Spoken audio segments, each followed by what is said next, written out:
الحمد لله وحده والصلاة والسلام على من لا نبي بعد وبعد.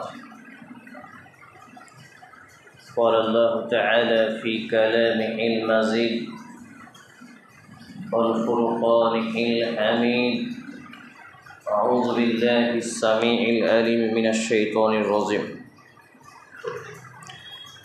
قل إن الصلاة ونسكي ومحياي ومماتي لله رب العالمين.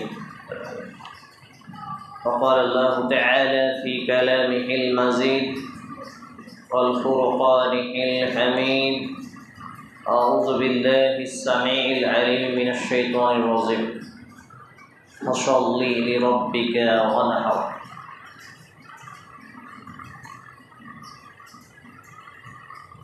عن ابن عمر رضي الله تعالى عنه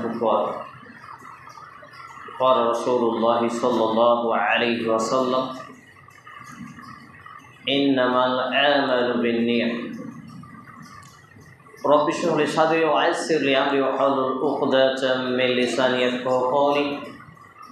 ربي أسر ولا تؤسر وتمم بالخير. ربي زدني علما ربي زدني علما ربي زدني علما. সমস্ত প্রশংসার মালিক একমাত্র আল্লাহ রাব্বুল আলামিন, যার প্রশংসা করে শেষ করা অসম্ভব। সেই আল্লাহ রাব্বুল জাতের প্রশংসা করার জন্য আন্তরিকতার সাথে সুন্দরভাবে আমরা তার প্রশংসা করি। আসুন বলি আলহামদুলিল্লাহ। অতঃপর অসংখ্য দরুদ ও সালাম শান্তির ধারা বর্ষিত হোক সর্বশ্রেষ্ঠ মানুষটির প্রতি। আমরা বলি আল্লাহুম্মা সাল্লি আলাইহি আল্লাহুম্মা বারিক আলাইহি সাল্লাল্লাহু তাআলা আলাইহি ওয়াসাল্লাম। আরও দয়া সুখ শান্তি রহমত ও অনুগ্রহের ধারা বর্ষিত হতে থাকুক নবী মুহাম্মদ রাসূলুল্লাহ সাল্লাল্লাহু আলাইহি ওয়াসাল্লামের প্রত্যেকটা সঙ্গী সাথী সাহাবা ইকরাম রাদিয়াল্লাহু তাআলা আনহুম আজমাইনগণের প্রতি, তাদের পরিবারবর্গের প্রতি। আরও আল্লাহ তাআলার পক্ষ থেকে সুখ শান্তি দয়া রহমত ও হেদায়েতের ধারা বর্ষিত হতে থাকুক আমি সহ উপস্থিত প্রত্যেকটা জুমা মসজিদের ভাই এবং বাবা জীবনদের প্রতি। আমরা বলি আল্লাহুম্মা আমিন। আজকের সংক্ষিপ্ত টাইমে যে বিষয়ের প্রতি আলোচনা করব সেটি হচ্ছে অজ্ঞতাপূর্ণ মুসলিম সমাজে ফরজ বাদ দিয়ে সুন্নাত নিয়ে লাফালাফি করা। এই বিষয়টি নিয়ে সংক্ষিপ্ত টাইমে জুমার খুতবায় কয়েকটি কথা আপনাদের সামনে তুলে ধরব ইনশাআল্লাহুল আজিজ। ওয়া মা তাওফিকি ইল্লা বিল্লাহ আলাইহি তাওয়াক্কালতু ওয়া ইলাইহি উনীব। ফরজ বাদ দিয়ে সুন্নাত নিয়ে লাফালাফি করা। শুধু সুন্নাত নয়, অনেকাংশে আমরা বিদআত নিয়েও লাফালাফি করি। সাপোজিং হিসাবে যদি আমরা দিই, তো আমাদের উপরে প্রাথমিক লেভেলে ফরজ করা হয়েছে শিক্ষাকে, ধর্মীয় জ্ঞান অর্জন করাকে, কোরআন এবং হাদিস পড়াশোনা করাকে, কোরআন এবং হাদিসের মাহফিলে মজলিসে উপস্থিত হওয়াকে, কোরআন এবং হাদিসের আলোচনায় বসাকে, কোরআন এবং হাদিসের আলোচনায় সময় দেওয়া, মেহনত করা, অর্থ ব্যয় করা, এইগুলোকে। কিন্তু আমরা এইগুলোকে ছেড়ে দিয়ে নিজের মন মতো, মার্জি মতো, খেয়াল খুশি মতো আমাদের জীবনকে পরিচালনা করি। যদিও এই দুনিয়া বা এই পৃথিবী আমার এবং আপনার কল্যাণকর নয়, আমার এবং আপনার জন্য উপযোগী নয়। এই দুনিয়া বা দুনিয়ার মধ্যে যা কিছু আছে সব কিছুই হলো একটা তুচ্ছ সামগ্রী। যে কথাটি আমরা একাধিকবার মানুষের সামনে বলেছি, তার মধ্যে আমরা এটা এভাবেও বলতে পারি যে আল্লাহ রাব্বুল আলামিন এটিকে বলেছেন ওয়া মাল হায়াতুদ দুনিয়া ইল্লা মাতাউল গুরুর। এই পার্থিব জীবন ধোকার সামগ্রী ছাড়া কিছুই নাই। সূরা আলে ইমরান 3 নম্বর সূরা আয়াত নম্বর 185, এটি 4তম পারা পৃষ্ঠা নম্বর 74। আল্লাহ রাব্বুল আলামিন কুরআনুল কারীমে এটি নাযিল করে রেখেছেন। একই পর্যায়ের আয়াত রয়েছে সূরা আল হাদিদ 57 নম্বর সূরা 27তম পারা 540 পৃষ্ঠা আয়াত নম্বর 20। এখানে আল্লাহ রাব্বুল আলামিন প্রায় একই ধরনের কথা বলেছেন যে এই দুনিয়ার জীবন খেলতামাশা বই কিছুই নয়। আর একটু এগিয়ে গিয়ে আল্লাহ রাব্বুল আলামিন তিনি আরও স্পষ্ট করেছেন এই কথাটি, যেটা সূরা আল আনকাবুত 29 নম্বর সূরা এটি, আর পারা নম্বর হচ্ছে 21 পৃষ্ঠা নম্বর 404 আয়াত নম্বর 64। এখানে আল্লাহ রাব্বুল আলামিন এই পৃথিবীর জীবনকে এবং পৃথিবীর মধ্যে যা কিছু আছে সমস্ত কিছুকে ধোঁকার সামগ্রী বলে আখ্যায়িত করেছেন। কিন্তু আমরা এতটাই বোকা, এই দুনিয়ার ধোঁকা নিয়েই ব্যস্ত। সব কিছু ফেলে আমাদের গন্তব্য যেটা, সেটা নিয়ে আমাদের কোনো চিন্তা চেতনা প্রস্তুতি কিছুই নেই। সব কিছু ফেলে একসময় আমাকে আপনাকে যেখানে পাড়ি দিতে হবে অন্ধকার কবরে, তার পরকালের যে স্টেপগুলো, আমাকে জাহান্নাম থেকে মুক্তি নিতে হবে, জান্নাতে যেতে হবে, কোনো চিন্তা চেতনা নেই। এবং আমরা ফরজকে ত্যাগ করে সুন্নাত নিয়ে লাফালাফি করি, অনেক সময় বিদআত নিয়ে লাফালাফি করি। সাপোজিং আমরা দিই উদাহরণ হিসেবে, প্রথম উদাহরণ হলো যে আমরা যখন জুমার মসজিদে আসি, যদিও আপনাদের মসজিদে এখন এই হইচই কমে গেছে বিষয়টা, কিন্তু রেকর্ডিং হচ্ছে, বাইরে যাবে, অনেক মসজিদে আছে। জুমার সলাতের পরে যদি সম্মিলিত মোনাজাত ইমাম সাহেব না করে তো সেখানে হট্টগোল তৈরি হয়। এটাও একটা কি বিদআত।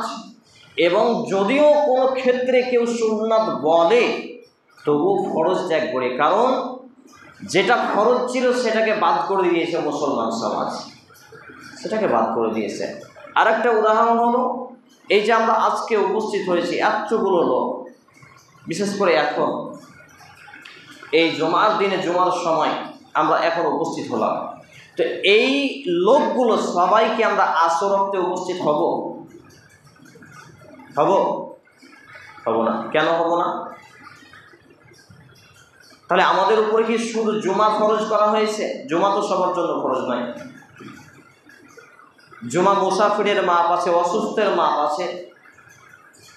তাহলে জুমা যদি অসুস্থ মুসাফিরের মাপ থাকে, তাহলে আমি এবং আপনি তো বেনামাজি, আমার আপনার উপরে জুমা ফরজ হতে পারে? লা হাওলা ওয়ালা কুওয়াতা ইল্লা বিল্লাহ। তাহলে বুঝতে হবে এটা বিদআত করছি। যারা এই জুমার দিনে এসেছেন এরা বিদআতকারী, আর বিদআতকারী জান্নাতে যাবে না। জান্নাতে তো যাবে না, হাউজে কাউসারের পানি পান করতে পারবে না কিয়ামতের মাঠে। কে এই ধর্ম আপনাকে শিখালো যে আপনি মুসলিম, পাড়াই করা আছে, গরুর মাংস খান, বড় বড় খাসি গরু কুরবানি দেন, আর জুমার দিনে আপনি 7 দিনে 1 দিন আসবেন, আর বাকি আপনার ছাড়টা মিলবে না, মসজিদের খুঁজে পাওয়া যাবে না হারিকেন জ্বালিয়ে? কে এই ধর্ম শিখিয়েছে আপনাকে? বাপ মা শিখিয়েছে? কোনো মসজিদের মৌলবি শিখিয়েছে? কোনো সাইকুল হাদিস দিয়েছে? কাবা ঘরের ইমাম দিয়েছে? কে ধর্ম শিখালো আপনাকে? কে বললো আজকে আসতে আপনাকে? অনেক জায়গায় হক কথা বলার জন্য 1 গ্লাস পানি পর্যন্ত পাইনি, আলহামদুলিল্লাহ। তাই বলে কি আমি মুখে কুলুপ আঁটবো? পেশাব করার পরে যেটা ঢ্যাল নেই এটাকে কুলুপ বলে, আমি কি কুলুপ ধরবো মুখে? হক কথা বলবো না, হাতে চুড়ি পরে নেবো বেটি ছেলের মতো? বুঝতে হবে আমাদের লজ্জাও শেষ, আমাদের ঈমানও শেষ, আমাদের জ্ঞানও শেষ। কে এই থিওরি আমাকে আপনাকে শিখালো? কে শিখালো? মন মর্জি মতো, নাস্তিকদের মতো, বিধর্মীদের মতো, কাফের বেঈমান মুরতাদের মতো আমরা ধর্ম বানিয়ে নিয়েছি। সারা বছর রোজা রাখেন না, ঈদুল ফিতরে আপনি ঈদগাহে আগে কাতারে থাকেন, লজ্জা করে না? সারা বছর নামাজ নেই, 1 মাস তারাবি পড়েন, আর বাকি 11 মাস খুঁজে পাওয়া যায় না, লজ্জা করে না? 1 সপ্তাহ যাবৎ আপনাকে মসজিদে হারিকেন জ্বালিয়ে দিনের বেলায় খুঁজে পাওয়া যায় না, আর জুমার দিনে আপনি চলে আসছেন, আপনার লজ্জা হওয়া উচিত। আর যদি লজ্জা থাকে তাহলে আজকের পর থেকে পরবর্তী ওয়াক্ত থেকে আপনার পরিবর্তন হতে হবে, নইলে বুঝতে হবে আপনার ভিতরে লজ্জা নামক জিনিসটা নেই। আমি হই, আমার বাপ হোক, আমার ছেলে হোক, আমার আত্মীয় স্বজন হোক, যে বা যারাই এমন মুসলিম যারা বেনামাজি, তাদেরকে আমরা ইন্ডিকেট করছি। আজকে আমার মতো হাবিবুল্লাহ যদি বিনা টুপিতে খালি মাথায় ইমামতি করি, আপনি চায়ের দোকানে চুলকানি উঠান, যত রকম চুলকানি আপনার শুরু হয়ে যায়, সেখানে গিয়ে সুরসুরে উঠে আপনার বিভিন্ন রকমের মুখ চুলকাই দিয়ে আপনি কথা বলেন, হ্যাঁ এত বড় ফতোয়া দেয় আর বিনা টুপিতে নামাজ পড়ে নিল। আপনি জীবন মূর্খ, এত মূর্খ যে আপনি ইসলাম তো বুঝেন না, ধর্মও বুঝেন না, নামাজ ছেড়ে দেওয়া যে বেশ সেখানে রাত কাটা থেকে অন্যায় আপনি তো মানেন না। নাউজুবিল্লাহ তো বলি নাকি? আস্তাগফিরুল্লাহাল আযীম। মনে করেন আপনার বাড়ির পাশে একটা ছোড়া, একটা ছেলে প্রত্যেক দিন বেশ্যাখানাতে রাত কাটিয়ে আসে, আর লিগালভাবে প্রকাশ্য অথচ কিন্তু সে টাইম বাই টাইম মসজিদে টাইমলি 5 ওয়াক্ত সালাত আদায় করে। এই ছেলেটা যত ভালো, আমার মতো হাবিবুল্লাহ যত বড় বক্তা আলেম খতিব হই না কেন, যদি আমি 5 ওয়াক্ত নামাজ না পড়ি, আমি যদি নারীদের দিকে চোখ তুলে না তাকাই, আমি তার থেকে নোংরা ঘৃণা। বোঝাতে পারছি না কথা? মানে বেনামাজি কত খারাপ এটা বোঝানো হয়েছে, কিন্তু বেনামাজিকে অপরাধী মনে করে না আমাদের সমাজে, বেনামাজিকে পাপিষ্ঠ মনে করে না সমাজে, জাহেল সমাজে। সর্দার মোড়লগুলো হাতে চুরি পড়ে আছে, হক কথা বলতে পারে না। বেনামাজিকে সর্দার মোড়ল দল থেকে বের করতে পারে না। তাদের মুঠি কেন নেই? কে বলেছে সর্দার মোড়ল নিতে? এসব লজ্জা শরম হায়া সব চলে গেছে। শুধু তাই নয়, বড় বড় আলেম সাইকুল হাদিসদের স্ত্রী, বেটা বেটি, মৌলবি আমার মতো যারা খুতবা দেয়, তাদেরও চরিত্র এমন। লাইক বেটা খাসি পোশাক করে পুষছে, কিন্তু নামাজ পড়ে না। আমার এলাকায় যান, ডর্জন পর ডর্জন পাগড়ি পাওয়া মৌলবি রয়েছে, ডর্জনের উপরে ডর্জন, অথচ নিজেও 5 ওয়াক্ত সালাত আদায় করে না। ছেলে মেয়ে স্ত্রী কেউ পড়ে না, পশু প্রাণীর মতো খায় আর জীবন কাটায়। এরাই আবার দেখি সর্দার মোড়লদের মুফতি সেজে ফতোয়া দেয়, এরাই আবার মসজিদের খতিব, এরাই আবার মাদ্রাসার সাইকুল হাদিস অনেকাংশে। এ লজ্জা রাখবো কোথায়? তাহলে আমাদের ফরজ কি ছিল আর আমরা সুন্নাত নিয়ে লাফালাফি করছি, আমাদের বিদাত নিয়ে আমরা লাফালাফি করছি ধর্মীয় কমতি ঘাটতির কারণে, ধর্মীয় ইলম জ্ঞানের কমতি এবং ঘাটতির কারণে। এক্ষুনি যদি বলা হয় যে এই বইটা আমি এত দিন যাবত মেহনত করে লিখেছি, আপনি 1 কপি রাখেন 120 টাকা দাম, তা 120 টাকা আপনি দিন মানে চা খান 10টা, 5-10-এ 50 টাকা খরচ করেন, আপনার চুলকানি উঠে না। 1 মুঠা বিড়ি খান, আপনার 10 টাকা 15 টাকা চলে যায়, চুলকানি উঠে না। আপনি যুবক মানুষ, আপনি সিগারেট খান পায়ের উপরে পা দিয়ে, অন্তত পক্ষে দিনে 2-4টা, আপনার মাথা ব্যথা নেই। কতটা অজ্ঞ মূর্খ জাহেল আমি আপনি বলুন তো? সে লজ্জা রাখবো কোথায়? কোনটা বলবো আর কোনটা ছাড়বো? এই চিন্তা করতে করতে গত রাত্রে 5টা 15 হয়ে গেছে, ঘুম 1 ফোঁটা চোখে আসলো না, চোখের কোনা দিয়ে শুধু অশ্রু ঝরছে, কিচ্ছু করতে পারি না। কারণ আল্লাহ তো ওই ক্ষমতা দেয়নি আমাকে, আর আমাকে দারোগাও করায়নি যে আমি কাউকে মেরে ধরে এই ইসলামের পথে নিয়ে আসবো। মানুষকে বলি, মানুষ শুনে না, কেউ শুনে, কেউ শুনে না। চিন্তা হয়, এত বড় বড় সাইকুল হাদিস পাগড়ি পাওয়া জুব্বাওয়ালা কি করছে? নাকে তেল দিয়ে ঘুমাচ্ছে। নিজের স্বার্থ যেখানে আছে, টাকা যেখানে আছে সেখানে আছে, নইলে নেই। ডাকেন দেখি 2টা আলেমকে, আপনি পরস্পর 2 সপ্তাহ বিনা পয়সায় নিজের ভাড়াতে, কত বড় ইমান আছে পরীক্ষা করা যাবে। সম্মানিত উপস্থিতি ভাই এবং বন্ধুগণ, তা আমি যে আয়াতে কারিমা দ্বিতীয় খুতবার পরে আপনাদের সামনে পাঠ করেছিলাম, এটি হচ্ছে সূরা আল আনআম 150 নম্বর পৃষ্ঠা 162 নম্বর আয়াত, 6 নম্বর সূরা। আল্লাহ রাব্বুল আলামিন তিনি বলছেন, কুল ইন্নাস সালাতি ওয়া নুসুখি ওয়া মাহিয়া ওয়া মামাতি লিল্লাহি রাব্বিল আলামিন। লাইটগুলো জ্বালিয়ে দিন তো কেউ। ইন্নাস সালাতি, কুল ইন্নাস সালাতি, হে নবী আপনি বলে দিন, আপনি বলুন, ইন্নাস সালাতি আমার সালাত, ওয়া নুসুখি আমার কুরবানি, ওয়া মাহিয়া ওয়া মামাতি লিল্লাহি রাব্বিল আলামিন, আর আমার জীবন আর আমার মৃত্যু বিশ্বজাহানের প্রতিপালক একমাত্র আল্লাহ রাব্বুল আলামিনের জন্য। এখানে আপনাদের সকলের দৃষ্টি আকর্ষণ করছি যে আল্লাহ রাব্বুল আলামিন সর্বপ্রথমে এখানে বললেন কুল, হে নবী আপনি বলুন, মানে নবী মুহাম্মদুর রাসূলুল্লাহ বলি সাল্লাল্লাহু আলাইহি ওয়াসাল্লামের উপরে এই আয়াতে কারিমা নাজিল হলো, তামাম মুসলমান জাতির উপরে এই আয়াতকে মান্যতা করা ফরজ হয়ে গেল। সুবহানাল্লাহ। সেটা কি? যে আগে আপনি বলুন যে আমার সালাত, আমার নামাজ, নামাজটা কি শুধু জুমার নামাজ? নামাজটা কি শুধু ঈদের নামাজ? তাকে দিনে এবং রাতে 5 ওয়াক্ত নামাজ, দিনে এবং রাতে 5 ওয়াক্ত নামাজ। ওয়া নুসুকি আমার কুরবানি, কুরবানিটা কার জন্য হবে? লিল্লাহি রাব্বিল আলামিনের জন্য। তো আল্লাহর জন্য কুরবানি, আল্লাহ হালাল ছাড়া হারাম কবুল করেন? তো কই, আপনার তো হারামের জ্ঞান নেই, হালালের জ্ঞান নেই, মিথ্যা কথা বলে আপনি ব্যবসা করছেন, 1 নম্বর মাল দিব বলে 2 নম্বর মাল দিয়ে মানুষকে ঠকাচ্ছেন, বলছেন এই মালে আপনার জন্য, একবারে খুব মিষ্টি কথা, আপনার জুব্বা যত বড় হোক, পাঞ্জাবি যত বড় হোক, টুপি যত বড় হোক, আপনি মসজিদে যত লম্বায় সাজদা করুন না কেন, আপনি যতই তাহাজ্জুদ গুজারি ব্যক্তি হন না কেন, যে ব্যবসায় আপনি মিথ্যা বলেছেন এই ব্যবসাকে আপনি হারাম করে নিয়েছেন, এই ব্যবসা আপনার জন্য হারাম হয়ে গেছে। আপনি বলছেন আপনার জন্য সম্পর্কের খাতিরে, মাদ্রাসার জন্য, মসজিদের জন্য, আর কিসের জন্য, শুধু আপনাকে ভালোবাসি এই জন্য লাভই করলাম না, শুধু খরচে দিয়ে দিলাম। খুঁজে দেখেন তার এখানে দালালি আছে, খোঁজ নিয়ে দেখেন তার এখানে মিথ্যা কথা ঢুকে আছে, সে লাভ করেছে আপনাকে ধোকা দিয়ে, বোকা বানিয়ে মিথ্যা বলে ব্যবসা করছে। কত দেখবেন আপনি বড় বড় টুপি পাঞ্জাবিওয়ালাদের এই চরিত্র আমি খুব কাছে থেকেও দেখছি, খুব কষ্টও লাগে। সব থেকে কষ্ট লাগে যখন দাড়ি টুপির পাঞ্জাবিওয়ালারা এইরকম মিথ্যার সঙ্গে জড়িত থাকে। সাধারণ আম পাবলিকের তো কথা বাদই দিলাম, তারা তো না হয় জানে না, কিন্তু যারা ধর্মকে জেনে এরকম করে তাদের নিয়ে আরো চিন্তিত। তারপর আল্লাহ রাব্বুল আলামিন কি বলছেন, ওয়া মাহিয়া ওয়াল মামাত, ওয়া মাহিয়া ওয়াল মামাত, আমার জীবন আর আমার মৃত্যুটা এটাও হবে আল্লাহর জন্য। তাহলে 1 নম্বর হচ্ছে সালাত নামাজ, 2 নম্বর কুরবানি, 3 নম্বর আমার জীবন, 4 নম্বর আমার মৃত্যু। 4টা পয়েন্টই আমাদের জীবনে আবশ্যকীয় বিষয়, আর 4টাই বিষয় আমার এবং আপনার কার জন্য হতে হবে? আল্লাহ রাব্বুল আলামিনের জন্য। আল্লাহ রাব্বুল আলামিনের জন্য যদি আপনার কুরবানি হয়, তাহলে আল্লাহ রাব্বুল আলামিনের বিধান লঙ্ঘন করে আপনি গোষ্ঠী লোন, বন্ধন লোন, সুদ নিয়ে, কিস্তিতে, আরো কত রকম ভাবে আপনার দোকানদার ওই 1.5 মাস ছেলেটা যে ইসলাম বুঝে না, কদিন আগে এক ভাই আমাকে নিয়ে গেলেন ফ্রিজ কিনতে।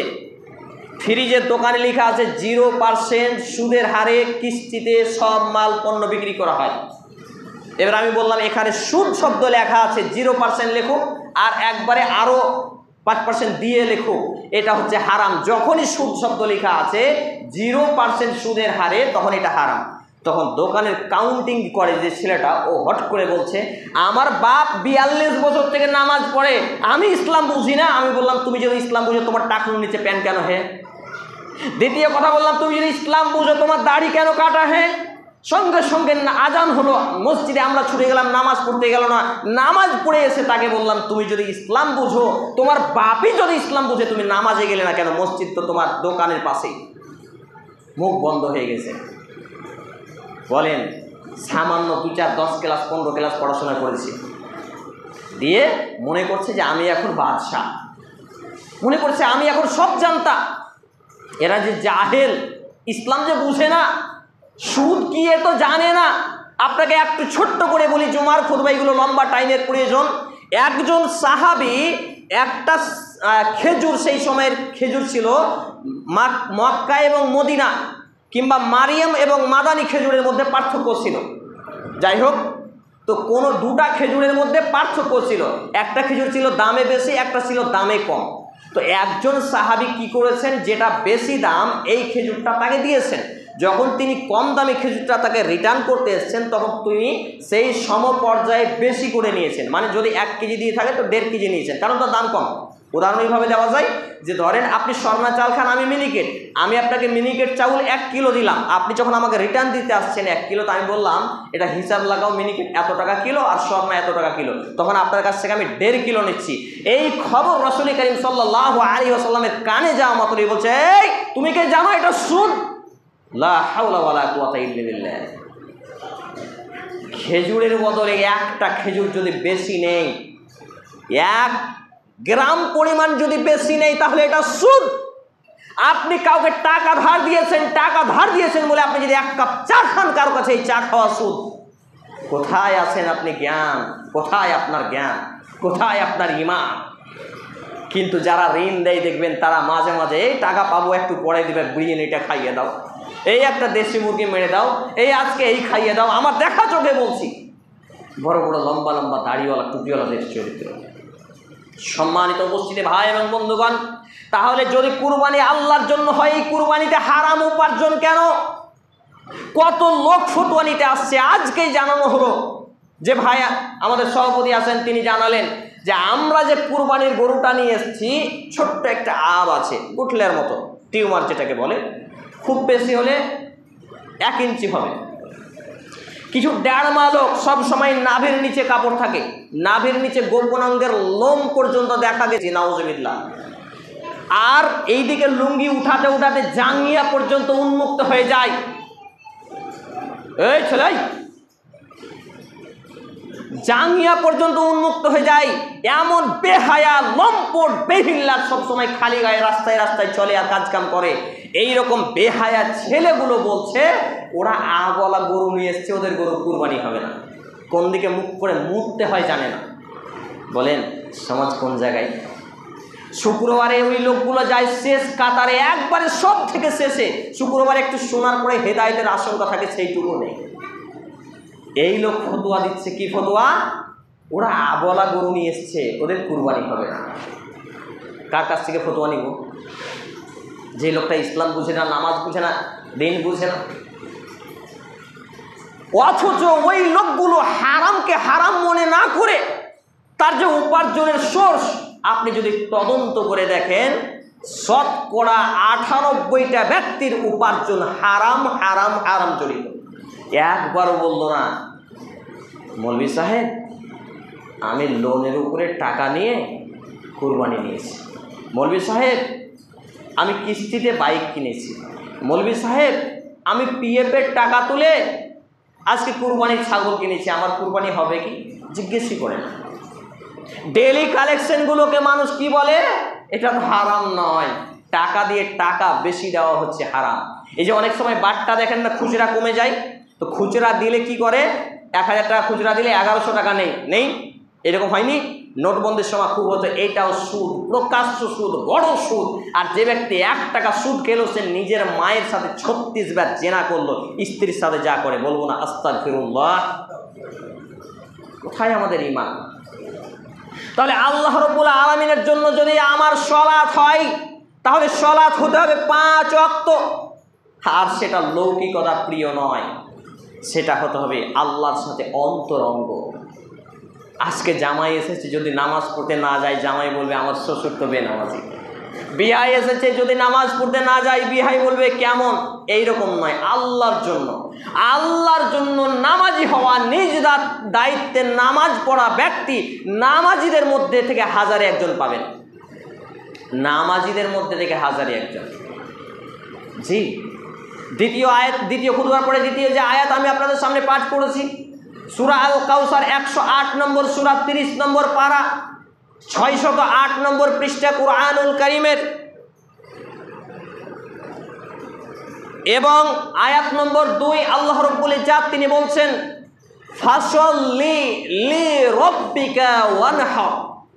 ফাসল্লি, আপনি আপনার প্রতিপালকের উদ্দেশ্যে তাকে সন্তুষ্ট করার জন্য।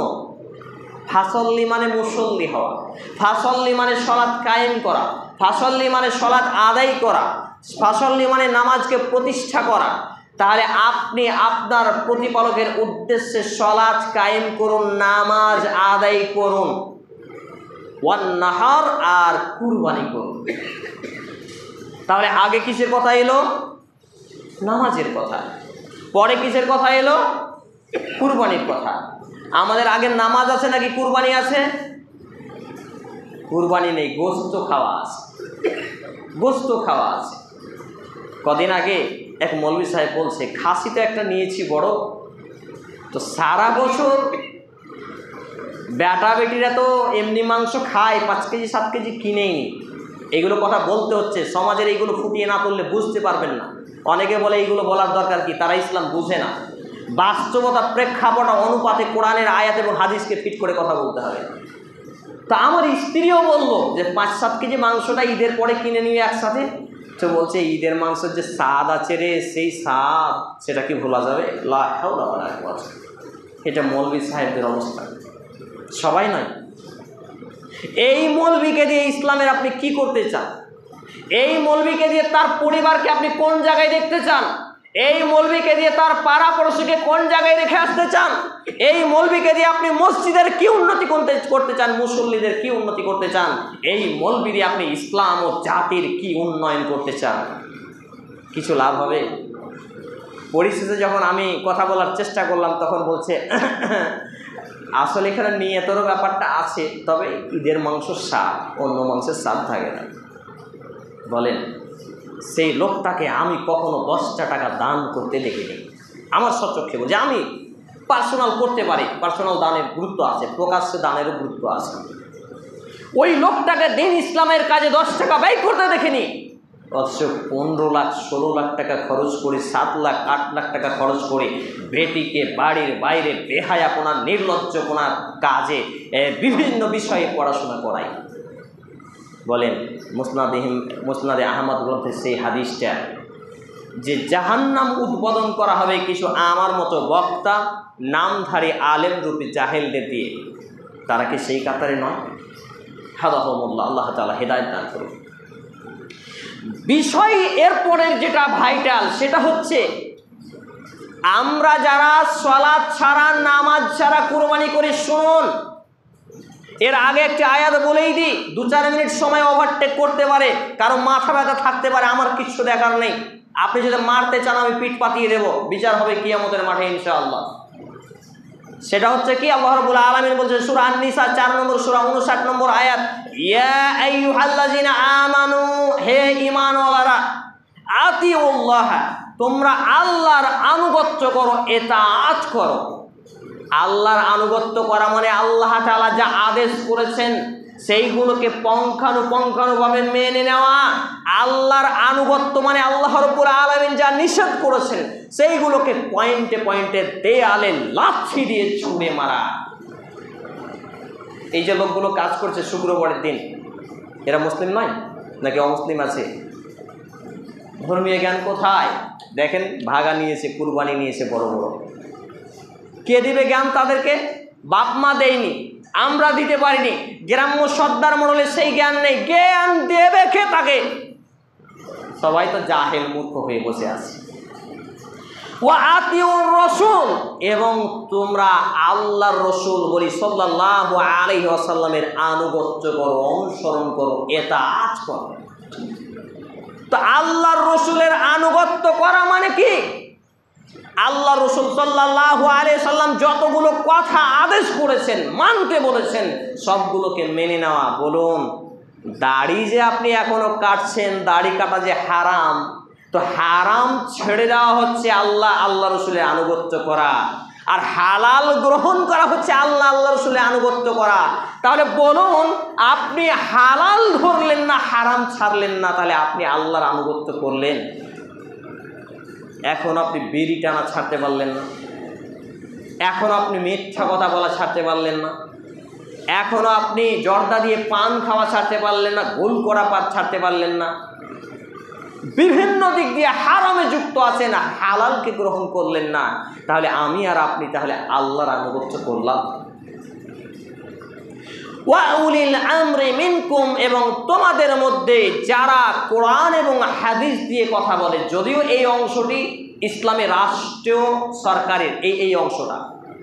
ওয়া উলিল আমরি মিনকুম মানে তোমাদের মধ্যে যারা আমির রয়েছে, নেতা রয়েছে, রাষ্ট্রীয় পর্যায়ে নেতা, তারা কোরআন এবং সুন্নাহ দিয়ে যে কথা বলে তার আনুগত্য করো। বলেন, যাদের আমরা আনুগত্য করি তারা কোরআন সুন্নাহ দিয়ে কথা বলে। এর পরের পয়েন্টটা খুব ভাইটাল। যারা আমরা ফরজ ত্যাগ করে কুরবানি নিয়ে মাতামাতি করি, আমাদের অবস্থা কত ভয়ঙ্কর জানেন? আমাদের নিচে দিকটা হয়েছে ন্যাংটা। বুঝাতে পারলাম না, আমি যে লুঙ্গি পরে আসি, এই লুঙ্গিটা আমার পরনে নেই, আমার গোপন অঙ্গ লজ্জা স্থান ঢাকা নেই, কিন্তু আমি মাথায় এখন পাগড়ি, টুপি বা ফোঁটা, এই রুমাল নিয়ে ব্যস্ত আছি। কারা? যারা নামাজ ছাড়া, ফরজ ছাড়া কুরবানি নিয়ে মাতামাতি করে তারা। আমার ফতোয়া নয়, আব্দুল্লাহ জাহাঙ্গীর রাহিমাহুল্লাহ হানাফি আলেম, মৃত্যুবরণ করেছে, তার ফতোয়া। কত বড় আলেম আপনি কল্পনা করতে পারবেন না। মদিনা ইউনিভার্সিটিতে সর্বোচ্চ স্থান অধিকারী একজন স্কলার তিনি। লিখনি জগতে এই মোটা মোটা বই আছে যেইগুলো আমাকে এবং আপনাকে পড়তে কয়েক বছর লেগে যাবে। বলা যাবে না সুবহানাল্লাহ? এই আলেমের ফতোয়া। দ্বিতীয় কথা, আমি আর আপনি ফরজ ছেড়ে সুন্নাত নিয়ে কেমন করে টানাহাজারা করি বা বিদআত নিয়ে আরেকটু দেখাই। জানাজার সালাত হচ্ছে ফারজে কিফায়া। ফারজে কিফায়া শব্দের অর্থ হচ্ছে এলাকার কিছু মানুষ যখন আদায় করে নেয় সেটা আদায় হয়ে যায়, হক আদায় হয়ে যায়, এটা হচ্ছে ফারজে কিফায়া, সবার জন্য ফরজ নয়। ফারজে আইন হলো প্রত্যেক মুসলমান নারী, পুরুষ, যুবক, যুবতী, বৃদ্ধ সকলের উপরে যেটা বাধ্যকতা, সেটা হচ্ছে ফারজে আইন। ফারজে আইন যেমন দ্বীনি বিষয়ে বেসিক জ্ঞান অর্জন করা, ধর্মীয় জ্ঞান অর্জন করা। 2, যে ইবাদত করব সেই সম্পর্কে জ্ঞান অর্জন করা। 3, দৈনিক 5 ওয়াক্ত সালাত আদায় করা। এইগুলো হচ্ছে ফারজে আইন, অর্থাৎ বাধ্যতামূলক। এখন আমার এবং আপনার মধ্যে ফারজে আইন নেই, মানে আমার আর আপনার আর কোনো বিধান ইসলামের নেই। বোঝাতে পারলাম না? কুরবানি নেই, হজ নেই, জাকাত নেই, দান সাদাকা নেই, আপনার আকিকা নেই, তারপর আপনার কি বলছে জানাজা নেই। আগে ফারজে আইন, তারপরে এইগুলো। তো ফারজে আইন আমি এবং আপনি আদায় করি না। জানাজায় যখন কেউ আত্মীয় স্বজন মারা যায়, টাকা খরচ করে 1 গ্রাম থেকে আরেক গ্রাম যায়, ভাড়া দিয়ে যায়, কত কাজ কাম ফেলে যায়, ব্যবসা বাণিজ্য বন্ধ করে যায়, এটা হচ্ছে টাটকা বিদআত। বোঝাতে পারছি?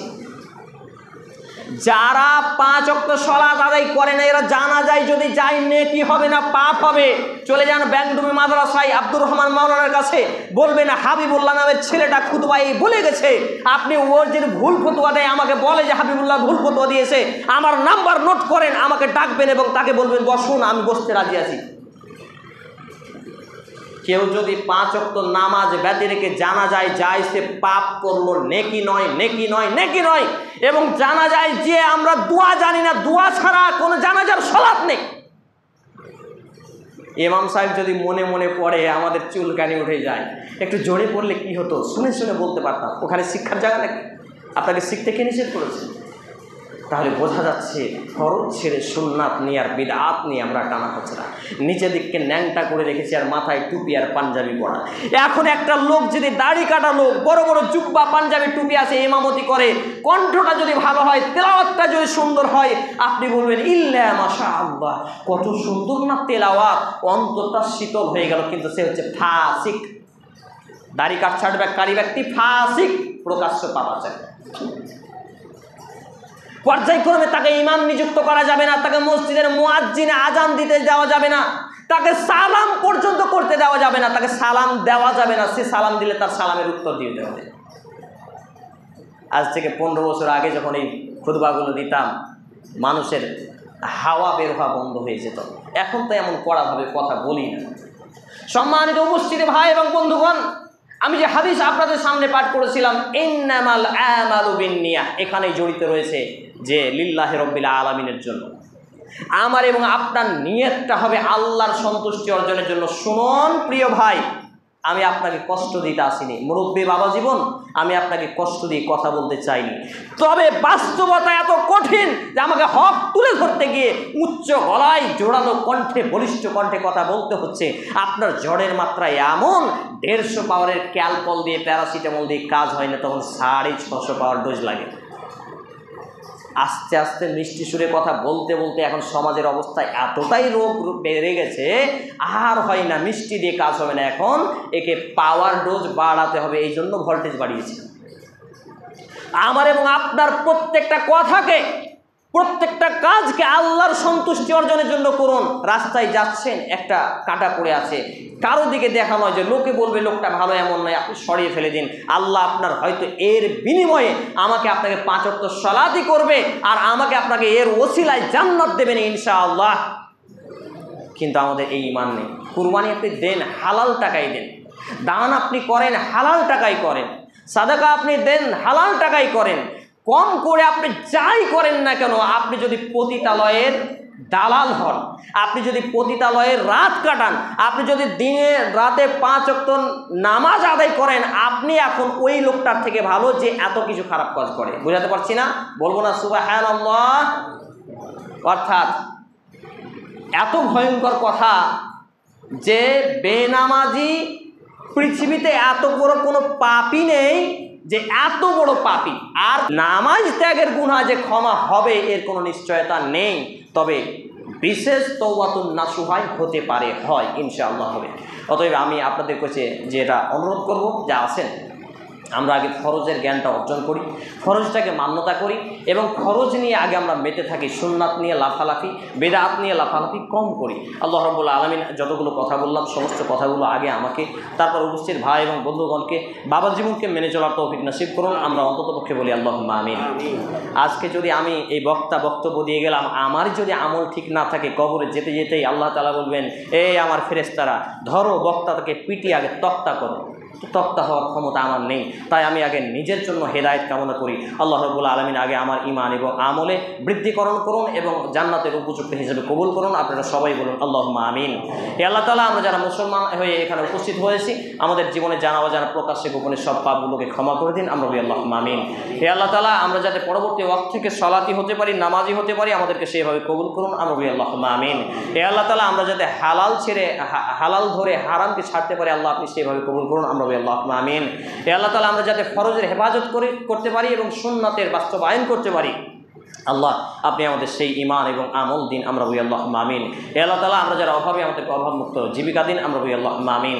হে আল্লাহ রাব্বুল আলামিন, আমরা যারা অসুস্থ আমাদেরকে পূর্ণাঙ্গ শিফায়ে কামিলা আজিলা দিন। আমরা বলি আল্লাহুম্মা আমিন। হে আল্লাহ তাআলা, আমাদের যারা মুসলমান হয়ে মৃত্যুবরণ করছে, বিশেষ করে আমার মা এবং নানানি, উপস্থিত ভাই এবং বন্ধুগণদের, বাবা জীবনদের কেউ না কেউ আত্মীয় স্বজন যারাই মুসলমান হয়ে মৃত্যুবরণ করছে, আল্লাহ আপনি তাদের জীবনের ভুল ত্রুটি ক্ষমা করুন, তাদের কবরে শান্তির বিছানা বিছিয়ে দিন, তাদেরকে জান্নাতুল ফিরদাউস নসিব করুন। আমরা বলি আল্লাহুম্মা আমিন। এ দাবি, এ দোয়া, এ দরখাস্ত মহান আল্লাহ সুবহানাহু ওয়া তাআলার সামনে রেখে আমরা আমাদের আলোচনা এখানে ইতি টানছি। আল্লাহুম্মা সাল্লি আলা মুহাম্মাদিন ওয়া আলা আলি মুহাম্মাদ কামা সাল্লাইতা আলা ইব্রাহিম ওয়া আলা আলি ইব্রাহিম ইন্নাকা হামিদুম মাজিদ। আল্লাহুম্মা বারিক আলা মুহাম্মাদিন ওয়া আলা আলি মুহাম্মাদ কামা বারাকতা আলা ইব্রাহিম ওয়া আলা আলি ইব্রাহিম ইন্নাকা হামিদুম মাজিদ। সুবহানা রাব্বিকা রাব্বিল ইজ্জাতি আম্মা ইয়াসিফুন ওয়া সালামুন আলাল মুরসালিন ওয়া আখিরু দাওয়ানা আনিল হামদুলিল্লাহি রাব্বিল আলামিন। আসসালামু আলাইকুম ওয়া রাহমাতুল্লাহ।